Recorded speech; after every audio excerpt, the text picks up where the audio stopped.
Hi, I'm Daniel. I'm a huge Iron Maiden fan. Thank you for following my channel.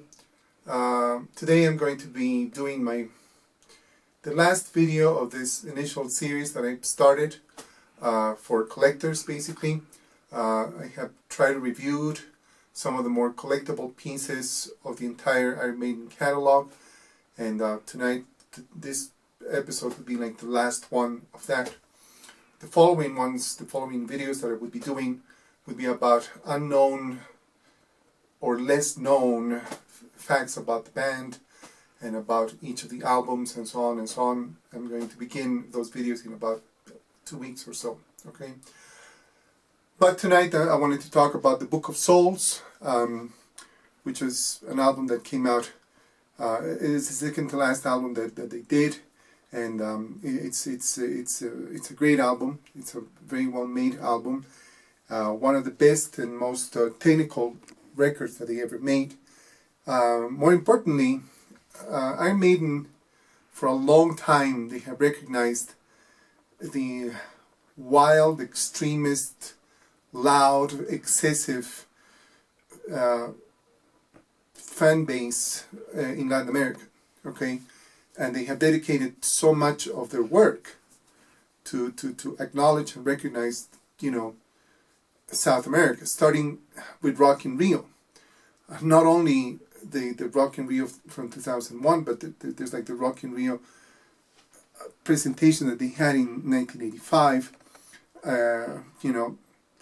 Iron Maiden was one of the very first huge heavy metal acts to come to South America, Of course, that festival included everyone from Ozzy Osbourne to Judas Priest and Queen and Scorpions and everything else, But Iron Maiden was one of the biggest bands at that time to come and visit South America for the first time, But in 2001, when they actually recorded Rock in Rio, Iron Maiden was very much one of the very big, giant bands to come to South America.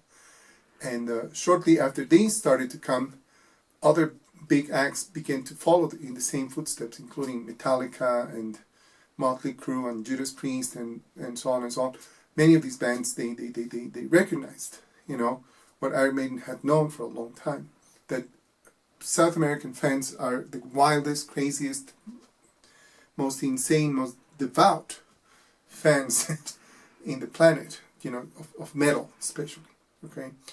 And so in the previous album, in the Final Frontier, they recorded an entire live album in Chile, although a lot of the images, I don't know, are actually in Argentina. It's a combination of the two things. But and they entitled the album En Vivo in Spanish. I mean, live in Spanish, En Vivo, that was amazing. Okay, they recorded Rock in Rio, and then they recorded in Santiago, Chile, and now the Book of Souls, which is entirely something dedicated to the Mayan culture, which does not only include Mexico, but it includes places like Guatemala and El Salvador and Nicaragua and places, and also within those years, Iron Maiden came to places like they had never visited before, like Colombia and El Salvador and Ecuador and Peru and, many countries that had dreamed about having Maiden, in South America, they made it possible, And this album, the Book of Souls, is completely dedicated to that passion and that love of Latin American fans of heavy metal and of Iron Maiden, I would say that most heavy metal fans in South America, they may like Slayer or Merciful Fate or, I don't know, Poison or Europe or some other thing, but they love Iron Maiden. They may like the darkest and the heaviest, like Slayer, or they may like glam, like Poison. But they, the common denominator of just about every metalhead and rock fan in South America is Iron Maiden. If you guys would ever visit through South America, you could go. I've been to a lot of cities. I've been to a lot of countries, and you could go to Mexico or you could go to Argentina, and you see people walking around the street with, you know, Iron Maiden t-shirts. More than any other thing, you know. This is one of the largest fan bases of Iron Maiden is actually in Brazil. Possibly the second largest one may be in Mexico. And Argentina may be among the top three easily, you know. I mean, people in this entire continent are completely loyal and absolutely crazy about Maiden. And so it's a beautiful thing that they dedicated this record to the Mexican culture, to the Mayan culture, to Central America, I mean, in general, to South American people, you know. And this would be eventually followed by the Legacy of the Beast live album, completely recorded in Mexico, of course, to kind of culminate the Book of Souls momentum, you know.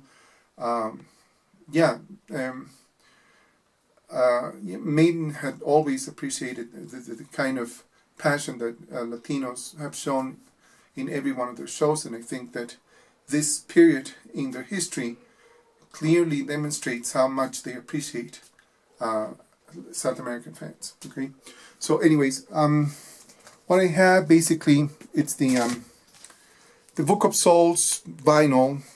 You know, I never opened this. It's just a black vinyl, triple vinyl, by the way, which is part of the this box set. Okay, which is the entire collection from you know, X Factor all the way onward to, you know, to the Book of Souls. Okay, none of these records I have opened. They had all remained there, you know.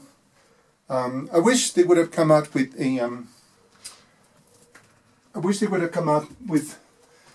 a picture disc version of this, but they never did. I always waited for that, but they never did.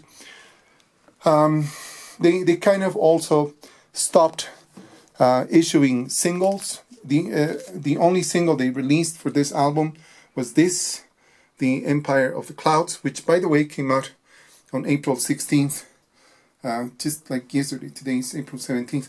And so this is a great thing. This is a great, beautiful record, picture disc, amazing artwork, very reminiscent to, you know, Derek Riggs and, you know, the old ages, you know, of the band, the early stages of the band.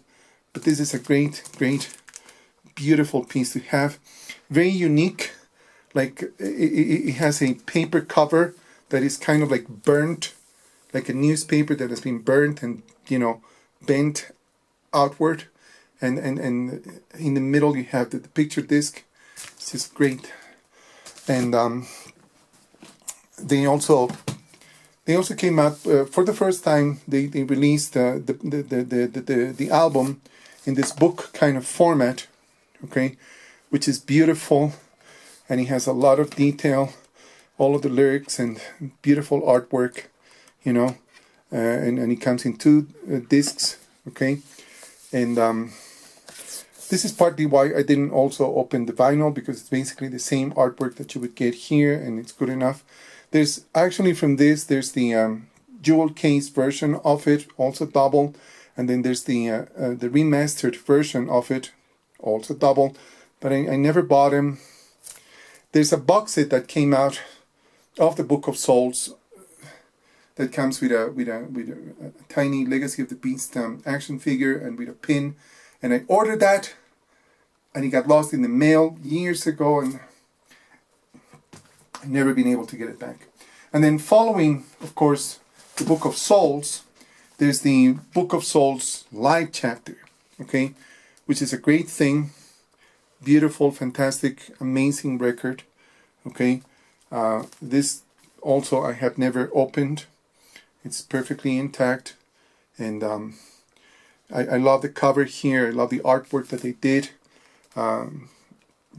Beautiful recording.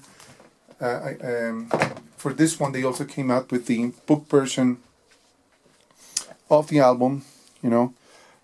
Same deal as the other one. It's a double disc. A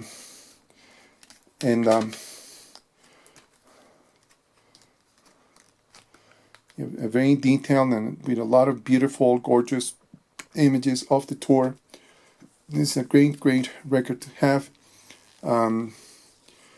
Much like what they did with the Flight 666 live album, this is not a concert, but this is a compilation of like different live performances throughout that tour, from like Japan to the United States and Canada and Argentina. It has a little bit of everything, so this is a great recording to have.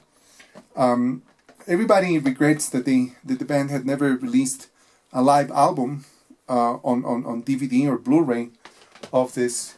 I did buy this. It's against my policy to buy any pirate records, but I couldn't help it. I found this one, and I found it here in Bolivia, but you could find this anywhere. I mean, on eBay and everything. It's just a pirate thing, but it's a complete, concert, and it has everything that you have over here, and the same live performances from Brazil and Italy and the UK and Canada, South Africa. Very nice, beautiful collection of great live videos, complete concert, great thing to have, For that album, in that tour, I only bought this t-shirt in the concert in Santiago in Chile. Okay, very simplistic, but this is an original t-shirt. Comes with the Iron Maiden logo. Okay, it's the only t-shirt that I have of that tour. Great show, fantastic show, and they also released this replica of the airplane, okay, which is of course bigger than the other models that they had released for the previous albums, but it should be bigger because this is a 747, whereas the other ones, they were a 757, okay, which technically they were much smaller. This is like a jumbo airplane, and this is a beautiful model. It's the first one that comes, with like wheels. You can detach them. You can, it's very detailed. 4-engine model. Beautiful, great piece to have. It's not that difficult to find. You could find it on eBay. It's not worth more than, I think, $60 in tops. It's a nice piece.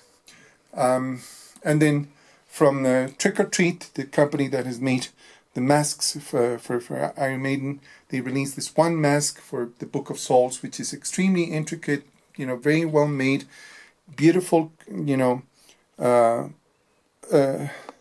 detail and a lot of great handmade work, hand painted details of the mask. Each of the masks from Trick or Treat are partially hand painted. The base color of the mask is done with machines, but then some of the details in the factory they actually paint by hand, and so each one of these masks is very special and very well made.